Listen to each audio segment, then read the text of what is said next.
Number লাভ, আল্লাহ রাব্বুল আলামিন বলেন, সহিহ বুখারীর হাদিস, হাদিসে কুদসি, নবী বলছেন, আল্লাহ তাআলা বলছেন, আনফিক ইয়া ইবনা আদম, ও আদমের সন্তান তোরা খরচ কর, ও আদম সন্তান তোরা খরচ কর, উনফিক আলাইক, আমি আল্লাহ তোর উপরে খরচ করব। কথাটা বুঝলেন? আল্লাহ বলছেন তুই খরচ কর, আমি আল্লাহ তোর উপরে খরচ করব। আর ওখানে আল্লাহ কি বললেন, যে আমার ওয়াদা সত্য, আমি মিথ্যা ওয়াদা করি না। আপনি প্রয়োজন কার আছে ভাই? আপনার না আল্লাহর? দরকার কার আছে? আপনার না আল্লাহর? আপনার। আল্লাহর কি কোনো জিনিসের দরকার আছে? নেই। এখনই প্যারালাইসিস হয়ে যাক 2 লাখ টাকার দরকার পড়বে, এখনই ব্রেন হেমরেজ হোক 10 লক্ষ টাকার প্রয়োজন পড়বে, কিডনি নষ্ট হয়ে যাক 50 লক্ষ টাকার প্রয়োজন পড়বে। রিজিকের প্রয়োজন আপনার, জলের প্রয়োজন আপনার, হাওয়ার প্রয়োজন আপনার, রোদের প্রয়োজন আপনার, সব প্রয়োজন আপনার, আল্লাহর কোনো প্রয়োজন নেই। আর আল্লাহ কি বলছেন? আনফিক, খরচ কর, অনফিক আলাইক, যারা আমার পথে খরচ করবি তার খরচের জীবনের খরচের জামানত আমি আল্লাহ কবুল করলাম। হুঁশিয়ার হন, 5,000 10,000 টাকা আল্লাহকে দিয়ে বলেন, আল্লাহ আমি তো ফকির, আনতাল গানি, তুমি হইলাম মালদার, তোমার খাজানায় কোনো কমি নাই। আল্লাহ আমি ফকির, আমি তো তোমার জমিনে বাস করি, আমি তো তোমার দেওয়া আহার খাই, তোমার দেওয়া জল পান করি, তোমার দেওয়া সব কিছু ব্যবহার করি, আমার আছে কি? তবে আল্লাহ আমি তোমাকে কি দিব? তুমি তো সব থেকে বড় দৌলতমান, তোমাকে কি দিব? আল্লাহ এই সামান্য 10,000 টাকা, এই সামান্য 5,000 টাকা আমার মতো ফকিরের আল্লাহ হাদিয়া তুমি লাও, আর আমার জীবনের খরচের জামানত তুমি কবুল করে লাও। যারা এইরকম নিয়ত লিয়া আল্লাহর রাস্তায় 10,000 5,000 2,000 টাকা দেয়, ইন্নামাল আমালু বিন্নিয়াত, কিন্তু অন্তর যদি তার আল্লাহকে রাজি করার জন্য থাকে, এই 1,000 টাকার বিনিময় আল্লাহ তার জীবনের কোটি কোটি টাকা প্রয়োজনের জামানত আল্লাহ নিয়েলেন। দেখবেন, জানেন কিভাবে আল্লাহ করে? একটা গরিব অধীন লোক 10টা টাকায় হয়তো জালসাই দিয়েছে আল্লাহকে রাজি করার জন্য, গরিব মানুষ দিতে পারেনি, মন বড়। আল্লাহ তো অন্তরের মালিক, আল্লাহ বলছেন, মা তুওয়াসবিসু বিহি নাফসুহু ওয়া নাহনু আকরাবু ইলাইহি মিন হাবলিল ওয়ারিদ, আমি তো তোর অন্তরে যে ওয়াসওয়াসাটা হয় সেটাও জানি। তো গরিব মানুষ দিতে পারেনি, 100টা টাকা ছিল মসজিদের জন্য দিয়েছে, যে আল্লাহ ধনী হলে 2.5 লাখ টাকা দিতাম, পারেনি। আর এই কথাটার বিরোধে বসেছে যে আল্লাহ আমার রিজিকের জামানত নিবে, এই জামিন আল্লাহকে বানার জন্য 100টা টাকা দিয়ে দিয়েছে। লোকটার এমন অসুখ হয়ে গেছে, এবার ডাক্তার বলছে যে দিল্লি এমসে আর অপারেশন করতে হবে, 10 লক্ষ টাকার প্রয়োজন। আল্লাহর ওয়াদা আছে, আল্লাহ ওয়াদা করেছে, আর ওই নিয়তে দিয়েছে। এবার কি হবে? আল্লাহ যেখান থেকে হোক ওয়াদা পুরো করবে, আল্লাহ তার চিকিৎসা করাবে। কেমন করে দেখবেন, অনেক জায়গায় সমাতে দেখেন কোনো নেতা আইসে, তখন ওর সহায় হলো, নেতা যায় তখন দিল্লিতে নিয়ে যায়, ওর এমএলএ এমপি সাহেব যায় এলাজ করিয়ে দিলে। আচ্ছা, এমএলএ সাহেবের কি টাকার কুটকুটি ছিল যে 10 লক্ষ টাকা ওকে দিয়ে দিলে গরিবকে দিবে না? আল্লাহ আর বেরেনে মেরেছে, যা নিয়ে যা চিকিৎসা করা। আল্লাহকে পাঠিয়েছে, ওর অন্তরে দিয়েছে যা তুই মদত করবার, আল্লাহর তরফ থেকে এটা মদত হয়েছে। আল্লাহ কি বলেছেন? আনফিক ইয়া ইবনা আদম উনফিক আলাইক, হে আদম সন্তান তুই খরচ কর, আমি আল্লাহ তোর জীবনের খরচ কবুল করলাম। 1,000 500 2,000 টাকা দিয়ে হুঁশিয়ার হন, 10,000 5,000 টাকা দিয়ে নিজের জীবনের খরচের জামানত আল্লাহকে দিয়ে দেয়। 2 নম্বর লাভ। 1 নম্বরে কি বললাম? এটা তেজারতের মতন, আপনার মাল যেরকম বাড়ে ব্যবসাতে, ওই রকমই সাদকার মাল আপনি যেটা খায়রাত করেন আল্লাহ বাড়াইতেই থাকেন, ওকে বন্ধ করে রাখেন না। 2 নম্বরে আপনার রেজেকের জামানত, আপনার জীবনের খরচের জামানত আল্লাহ নিয়েলেন। 3 নম্বর আসেন, সাদকা মানুষকে জাহান্নামের আগুন থেকে বাঁচিয়ে নেবে। দলিল সহিহ বুখারীর হাদিস, আল্লাহ পাকের নবী বলছেন, ইত্তাকুন নারা ওয়ালাউ বিশিক্কি তামরা, ইত্তাকুন নারা, তোমরা জাহান্নামের আগুন থেকে বাঁচো, ওয়ালাউ বিশিক্কি তামরাতিন, তোমার কাছে যদি একটা খাজুরের টুকরা থাকে তা ওটাই তুমি সাদকা করে জাহান্নাম থেকে বাঁচো। বেশি আছে বেশি করে সাদকা করো, হাদিসটার উপরে গুরুত্ব দেবেন। কত সুন্দর কথা নবী বললেন, বেশি আছে আপনার টাকা পয়সার দৌলতের আম্বার আছে, আপনি বেশি করে সাদকা করলেন জাহান্নাম থেকে বাঁচার জন্য। নবী বলছেন তুমি গরিব, দেওয়ার মতো তোমার কাছে নাই। ওয়ালাও বেশিকে তামরাতিন, একটা খাজুরের টুকরা যদি তোমার পরিমাণ তোমার কাছে থাকে, ওটাই সাদকা করে তুমি জাহান্নামের আগুন থেকে বাঁচো। নবী বলছেন ফামাল্লাম ইয়াজিদ, তুমি এত গরিব, তোমার কাছে এক টুকরো খাজুরের সমান দেওয়ার কিছু নাই। তুমি ধনী আছো 1 কোটি দিলা, তো তুমি গরিব আছো 10 টাকাই দিলা। এত গরিব তোমার কাছে 10টা টাকা দেওয়ার মতন নাই, তাহলে কি করবে জাহান্নাম থেকে বাঁচার জন্য?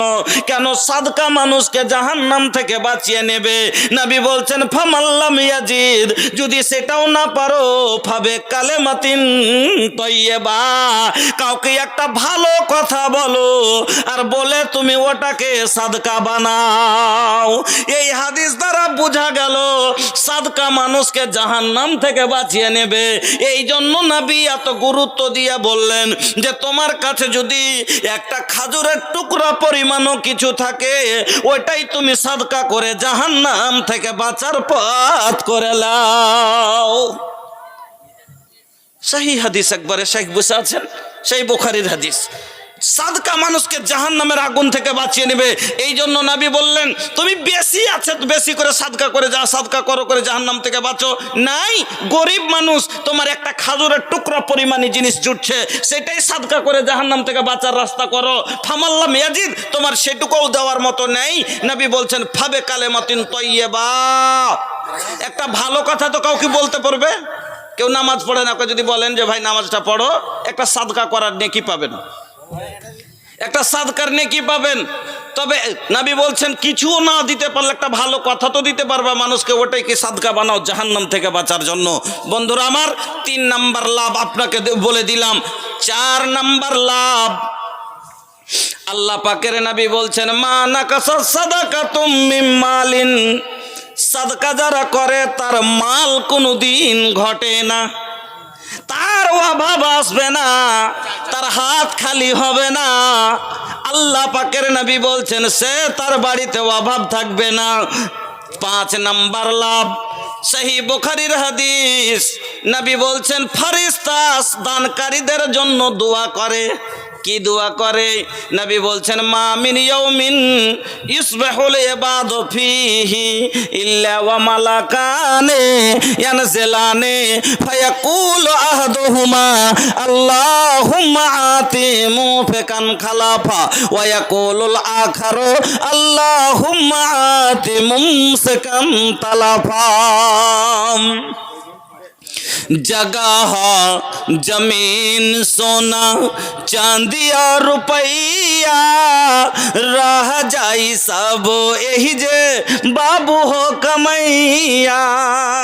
जगह जमीन सोना चांदी और रुपया रह जाई सब यही जे बाबू हो कमैया। बेटा बेटी प्रिया हो चाहे पिता माता, सबों का से यही जे तालक बाट तो हर नाता। कबर से न आगे तकले, कबर से न आगे तकले केहू साथ जाई हो। का करबे हो भैया इतना कमाई हो, आखिरत के खातिर सोचा ये हो मोरे भाई हो। का करबे हो भैया इतना कमाई हो। प्यारे परिवार में तू हम हमार में फसला तो फंसे जइबा ये माया भी संसार में। प्यारे परिवार में तू हम हमार में फसला तो फंसे जइबा ये माया भी संसार में। प्यारे परिवार हुआ तो हो के फसौलस इहे खातिर जिंदगी गुनाह में कटौलस। सोचा भैया आखिरत में का होई उपाय हो, का करबे हो भैया इतना कमाई हो। আমার বন্ধুরা, আমার ভাইজানেরা, নবী বলছেন প্রত্যেক দিন সকালে 6 নম্বর লাভ দান যারা আল্লাহর রাস্তায় যারা খরচ করে তার লাভ শুনেন। আল্লাহ পাকের নবী বলছেন প্রত্যেক দিন সকালে মা মিন ইয়াউমিন ইসবাহুল ইবাদু, যখন বান্দা সকাল করে, আমরা যখন ভোর করি ওই সময়তে প্রত্যেক দিন সকালে ওই টাইমে আকাশ থেকে জমিনে 2 জন ফেরেশতা নেমে আসেন। 2 জন ফেরেশতা নেমে আসেন। কোনো দিন নাগা নাই, কোনো দিন ছুটি নাই। মানুষের রবিবার হয়, শুক্রবার হয়, আর কাউরের শুক্রবার ছুটি তো কাউরি এই ফেরেশতা রোববারও হয় না, শুক্রবারও হয় না। নবী বলছেন কোনদিন খালি নাই, ফাঁকা নাই, নাগা নাই। প্রত্যেক দিন সকালে আকাশ থেকে জমিনে 2 জন ফেরেশতা নেমে আসেন। ফায়াকুল আহাদুহুমা, 2 জনের মধ্যে থেকে একজন বলেন আল্লাহুম্মা আতি মুফিকান খালাফা, এই আল্লাহ যারা তোমার পথে খরচ করে আল্লাহ তুমি তার মালকে বাড়িয়ে দাও। একজন ফেরেশতা দোয়া করেন আপনার জন্য নেক দোয়া, কি বলেন আল্লাহুম্মা আতি মুফিকান খালাফা, এই আল্লাহ যারা তোমার রাস্তায় খরচ করে, ব্যবসায়িক খরচ করেছে তার জন্য দোয়া করে আল্লাহ এর ব্যবসায় উন্নতি দিয়ে দাও, আল্লাহ 3 গুণ লাভ করিয়ে দাও। আর যদি না দেয় আল্লাহকে বলতাম যারা মাল থেকে ফসল পানি থেকে দান করে, আনাজ থেকে দেয়, আল্লাহকে বলে আল্লাহ এর জমিনের উদ্ভিন্ন শক্তি বাড়িয়ে দাও, এই আল্লাহ এর ফসল পানিতে বরকত দিয়ে দাও।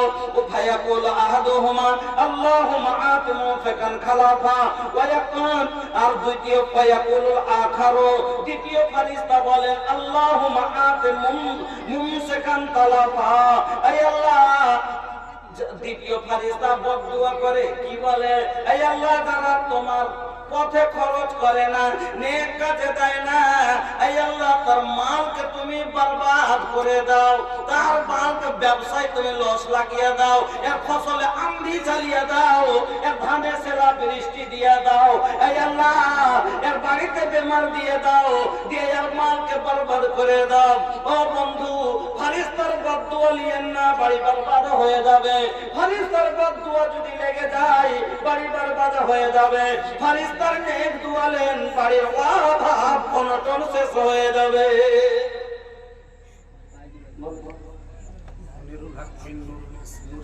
মনিরুল হক বিন নূর ইসলাম সাহেব 50 বড়ি সিমেন্ট, জাযাকাল্লাহ বারাকাল্লাহ হায়াকাল্লাহ, আল্লাহুম্মা বারিক ফি আহলিক ওয়া মালিক। বলি आजाद बिन फुल मोहम्मद 10,000 रुपया, जज़ाकल्लाह बारकल्लाह हयाकल्लाह, अल्लाहुम्मा सल्ली अलैहि अल्लाहुम्मा बारिक अलैहि। गुलाम रसूल 3,000 रुपया बाकी, जज़ाकल्लाह बारकल्लाह हयाकल्लाह, अल्लाहुम्मा सल्ली अलैहि अल्लाहुम्मा बारिक अलैहि, अल्लाहुम्मा बारिक फी अहलिक व मालिक। अब्दुल अजीज लखनपुर 1,000 रुपया, अल्लाह इनके ताउन को तो कबूल फरमा, जज़ाकल्लाह बारकल्लाह हयाकल्लाह, अल्लाहुम्मा सल्ली अलैहि अल्लाहुम्मा बारिक अलैहि। और आप लोग के पेंडाल से 5,931 रुपया, अल्लाह इन लोगों के ताउन को तो कबूल फरमा, ऐ अल्लाह इनके रोजी रोटी में तरक्की अता फरमा, इनके जिंदगी के हर गुनाह को तू अल्लाह माफ फरमा, आमीन अल्लाहुम्मा आमीन। अशरफुल हक सिंह पहाड़ी 10 बोरी सीमेंट, जज़ाकल्लाह बारकल्लाह हयाकल्लाह। दुकान से 490 रुपया, जज़ाकल्लाह बारकल्लाह हयाकुमुल्लाह। तीसरा किस्त औरतों के तरफ से तीसरी मर्तबा जो चंदा आया है वो है 3,890 रुपया। अल्लाह तो इन लोगों के ताउन को कबूल फरमा ले। अताउल हक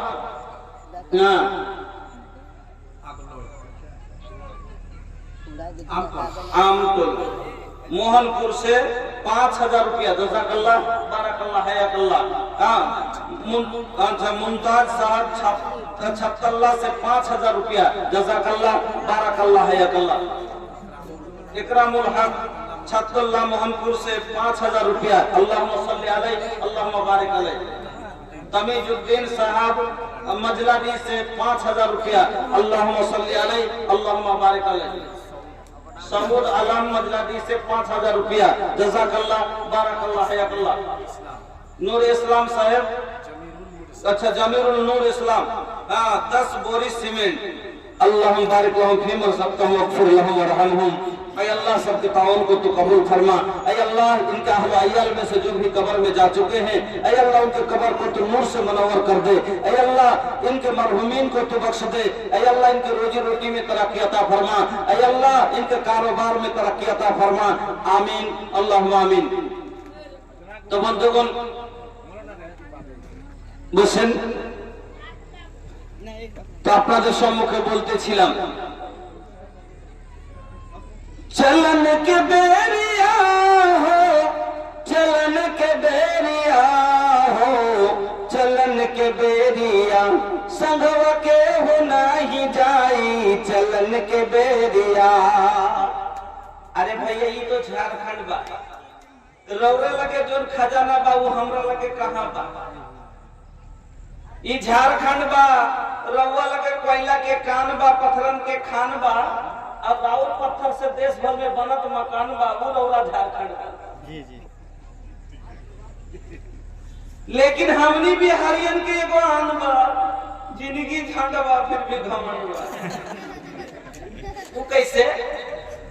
ए भैया, आज से 3 साल पहले की बात, पहले जब झारखंड में पहला बेर अइले रहनी, तो एक आदमी हमसे पूछा था कि मौलाना साहेब राहुल बिहार में कोनो कुदरती खजाना बा? अच्छा नहीं भैया, कुदरती खजाना समझी तो हमार बिहार के मकई बा। कहा कि नहीं मौलाना वो नहीं, जैसे कोयला पत्थर। तो हम कहने के ना भैया हमारे बिहार में कुछ नहीं किए। कहा मौल तो वो बड़ा फखर से कहा था, मौलाना साहेब ये हमार झारखंड बा, यहाँ कोयला के कान बा, पत्थरन के खान बा, ये हमार झारखंड है। ये भैया हमनी बिहारी के एगो बात बा कि एक बिहारी 100 पे भारी। तो हम कैसे दब जाई एगो झारखंडी आदमी से? तो हमहू कह देनी कस के ये भैया ई तो बात ठीक बा के राउर झारखंड में कोयला के कान बा, पत्थरन के खान बा, और राउर पत्थर से देश भर में बनत मकान बा, लेकिन हमनी बिहारियन के एगो आन बा, जिनकी झंड बा फिर भी घमंड बा। वो कैसे के ये भैया अगर बाप और बेटा एक जा रही और एगो कुर्सी बा, बाप गरीब बेटा धनवान बाड़े, तो रविये बताई के बैठे बाप के मिली की बेटा के? बुझছেন তো কথা? বাপ হলো গরিব, বেটা হলো ধনী। আর একটা চেয়ার আছে, বাপ বসবে না বেটা বসবে? কে বাপ বসবে? তো বিহার যদিও গরিব হয় তো ঝাড়খণ্ড তো বিহারেরই বেটা না? জুদা করেছি না করিনি? বিহারেরই না বেটা ঝাড়খণ্ড। তাহলে বাপ আগে থাকবে, ये लेके আমি ঝাড়ে পেয়েছি कि जिंदगी झंड में फिर भी घमंड बन को बुक पुलिया को हारी बेटा। तो भैया बहुत हमने रवा लगे एकदम एक देही एक जान के रिश्ता बा। हाई गंगा पर जब ये ब्रिज बन गई है तो बिहार और झारखंड के रिश्ता और अटूट होते। आज दिन भर 9 बजे निकल बनी घर से, भैया पहुंचल बनी वो 5 बजे, लेकिन बस 3 साल के इंतजार करी, 3 घंटा में रोवा लग गया। हाई गाड़ी चला था दानादार, बड़ा नीमन रोड बना था, कटिहार तक बन गई बा, पूर्णिया से कटिहार एकदम झकास। हाई पुलवा जब बन जाई तो बड़ा मजा आ जाए। তা যা হোক আমি এদিক ওদিক কথা না করে অল্প সময় আছে এজন্য এদিক ওদিক যাব না, আর কিছু লাভ আপনাকে শোনাই, তাহলে মনে রাখতে থাকবে দানের লাভ আরে জান্নাত তো পাইবেন, মসজিদ নির্মাণ করলেন, মান বানা লিল্লাহি মসজিদান বানাল্লাহু লাহু বাইতান ফিল জান্নাহ। আল্লাহ রাব্বুল আলামিনের নবী আপনাকে আমাকে এটাই একটা সুসংবাদ দিয়ে গেছে জান্নাতি হওয়ার, সেটা হলো মসজিদ নির্মাণ করে। একটা কথা আপনারা সবাই জানেন, মসজিদ নির্মাণ করলে জান্নাতে যাব। এবার জান্নাত কেন শুধু বললেন, ওদিকে যাইতে পারবে অনেক লম্বা হয়ে যাবে। তারপরে মাওলানা সাহেব বললেন একটা কথা, আমার আগে তিনি বলছিলেন যে একটা যদি মানুষ মসজিদ নির্মাণ করে, মসজিদ যায় দিনে 5 বার, আসে 5 বার, তো যাইলে এক ওয়াক্তে একটা করে মসজিদ, একটা করে জান্নাতের বিল্ডিং বনে, আসলে একটা করে বিল্ডিং বনে, তো দিনে 10টা করে বিল্ডিংই বনলো। তো কইবেন যে হাজী মাওলানা সাহেব, তো 10টা করে বিল্ডিং প্রত্যেক দিন, তো তাহলে এতগুলা ঘর কোনখানে হইবে? যদি 60 বছর বাঁচি, কথাটা বুঝিয়ে যে যদি 60 বছর বাঁচি, আর আমি 15 বছর থেকে নামাজ ধরেছি, কন্টিনিউ নামাজ পড়ছি 35 বছর, আর দিনে 10টা করে আমার বিল্ডিং তৈরি হয়েছে, তো 10টা করে বিল্ডিং যদি বানিয়ে এক এক জায়গাতে কত বড় হবে তাইলে জায়গাটা? আর কেন হবে না ভাই? রাজা মহারাজা, একটা ছিল রাজা, একটা ছিল মহারাজা। যখন রাজা শাসন ছিল আমাদের আগে, তখন মনে করেন যে এই যে রাজবাড়ি দেখছেন কোটল পুকুর, এই রাজার এটা একটা থাকার রাস্তা নাই, এলাকা আসতো না, এখানে থাকতো। কলকাতার তো মুর্শিদাবাদে যখন গেল, তো ওখানে একটা রাস্তা না আছে, যে হাজার দুয়ারি কাঠমোল্লা মসজিদ, যত কাঠবাগান আছে সব আছে কিনা। তো একটা রাজা যে মানে হয়তো 5টা 3টা 4টা রাজ্যের মালিক হয়েছিল, তো ওই জায়গাতে রাজে যাবে, তখন ওখানে একটা বিল্ডিং, ওখানে একটা বিল্ডিং, ওখানে থাকলে একটা বিল্ডিং। আল্লাহ রাব্বুল আলামিন নবী বলছেন সহিহ মুসলিম শরীফের হাদিসটা, যে জান্নাতের মধ্যে যেটা সবচাইতে নিম্ন গরিব হবে, সাজা খাটার পরে জান্নাতে যাবে, সব থেকে শেষে সাজা খাটার পরে জান্নাতে যাবে। লম্বা হাদিস, পুরোটা বলতে গেলে সময় লাগবে, যে লোকটা জাহান্নামে কিভাবে জ্বলবে, আর উঠবে পড়বে, উঠবে পড়বে, যে একটা পিপিলিকা, যে পিপিলিকা দেওয়ালে চড়ে পড়ে, ফের ছাড়ে না হিম্মত, ফের উঠে ফের পড়ে, এরকম করতে করতে আরেকবার জাহান্নাম থেকে বেরিয়ে যাবে। 3 জায়গাতে আল্লাহ 3টা গাছ আর জলের ব্যবস্থা করবে, আগা থেকে জাহান্নামে নিয়ে, জান্নাতের দিকে আগে নিয়ে যাবেন। শেষ কথাটা আপনাকে বলছি, জান্নাতে নবী বলছেন যে এই লোকটার যেখানকার জায়গা হবে, সেটা হলো দুনিয়ার 10টা বাদশার মিলকিয়াত যত, ভারত বাংলাদেশের মতন, পাকিস্তানের মতো 10টা দেশের সমান জায়গা হবে জান্নাতে, যেটা সবচাইতে গরিব লোক। তো 10টা দেশ, ভারতে কতটা বিল্ডিং আছে? খালি বোম্বাই চলে, হ্যাঁ? এত বড় রাজত্ব যে আপনি করবেন, এত বড় প্রপার্টির মালিক আপনি, তো বিল্ডিং লাগবে না? লাগবে না। কখন এদিকে যাবেন, কখন ওদিকে যাবেন। যেমন হাদিসে এসেছে, জান্নাতানে মিন ফিজ্জাতিন আনিয়াতুহুমা ওয়া মা ফিহিমা। আরেকটা নবী বলেন, ওয়া জান্নাতানে মিন যাহাবিন আনিয়াতুহুমা ওয়া মা ফিহিমা। তো সব করে করে বড় লোকেরা কোনটি মার্বেলের বাড়ি বানায়, কোনটি টাইলসের বাড়ি বানায়, কোনটি আর কিছু সিমেন্ট মাটির বানায়, এরকম করে জায়গায় জায়গায় সুন্দর সুন্দর করে ঘর বানায়। ওই রকমই জান্নাতের ভিতরে এই বড় লোকের জন্য নবী বলছেন, এক জায়গাতে 2টি জান্নাত হবে, শুধু চাঁদি দিয়ে নির্মাণ করা থাকবে, শুধু চাঁদির ঘর হবে, ভিতরে যত বর্তন বাসন হবে সবই হবে চাঁদির। ওয়া জান্নাতানে মিন যাহাবিন, 2টি জান্নাত হবে সোনা দিয়ে নির্মাণ করা থাকবে। আর আনিয়াতুহুমা ওয়া মা ফিহিমা, নবী বলছেন তার ভিতরে যতগুলো জিনিস থাকবে সব হবে সোনার। আমার বন্ধুরা, আমার ভাই জানেরা, তাহলে জান্নাত কত বড় চিন্তা করেন। আল্লাহ রে আল্লাহ, না আর একটা কথা বললে আইডিয়া লাগিয়ে নিতে পারবেন আপনি। ওদিকে আমি জান্নাতে গুণ বয়ান করতে যাইনি, শুধু আপনাকে বুঝাইতে চাইছি জান্নাতের কথাই কেন আল্লাহ রাসূল বললেন যে মান বানা লিল্লাহি মসজিদান বানাল্লাহু লাহু বাইতান ফিল জান্নাহ। যারা মসজিদ নির্মাণ করবে, আল্লাহ তার জন্য জান্নাতে ঘর নির্মাণ করবে। তবে ঘরখান কেন বললেন? ঘরখান কত বড় হবে, কিসের হবে? একটা বাড়ি বানাবেন আল্লাহ, আর এক একটা বাড়িতে অনেকগুলো রুম থাকে, যতগুলো দরকারের রুম থাকে আছে, একটা তার মধ্যে শোয়ার রুম হয়, হয় না হয় না, একটা বেডরুম হয়। আপনার আমার বেডরুম কত বড়? 13 থেকে 14, 15 থেকে 16, 15 বাই 16, 14 বাই 12, এই তো এতটুকু লম্বা। আর জান্নাতের ওইটাতে আমরা বউ নিয়ে থাকছি, ঘুমাই, ওইটাতে আমরা স্ত্রী নিয়ে থাকি, বেডরুম আমাদের। কিন্তু আল্লাহর জান্নাতের ভিতরে যেটা বেডরুম হবে আপনার আমার, কত বড় হবে একবার ভালো করে শোনেন। নবী বলছেন, ইন্না লিল মুমিনি ফিল জান্নাতি লাখাইমাতান মিন লুকলুওয়াতিন ওয়াহিদাতিন মুজাওওয়াফাতিন তুলুহা 60 মাইলান। আল্লাহু আকবার। নবী বলছেন যে জান্নাতের মধ্যে একটা খিমা হবে, যাতে মুমিনেরা নিজের বউ নিয়ে থাকবে, আহাল পরিবার নিয়ে থাকবে। এই খিমাটা কত বড় হবে, এই রুমটা কত বড় হবে, এই কোয়ার্টারটা কত বড় হবে। নবী বলছেন 60 মাইলান, 60 মিল। এবার মিল বুঝলেন না, বলবেন মৌলভী সাহেব মিল বুঝলাম না, কিলোমিটারে বুঝিয়ে দেন। এবার বড় কিলোমিটারে মত ইখতিলাফ আছে। বড় মাপের কিলোমিটার যদি ধরা যায় তাহলে হবে 180 কিলোমিটার লম্বা। আমার বন্ধুরা, এই জন্য আপনাদেরকে বলবো, আল্লাহ পাকের নবী বললেন যে তোমরা মসজিদ নির্মাণ করো, জান্নাতে ঘর নিয়ে যাও। দেখতে পাচ্ছেন শেখ চলে এসেছেন, মাত্র 20টা মিনিট সময় আপনার কাছে আছি। আমি আপনাদের কাছে আলোচনা করছিলাম জান্নাতের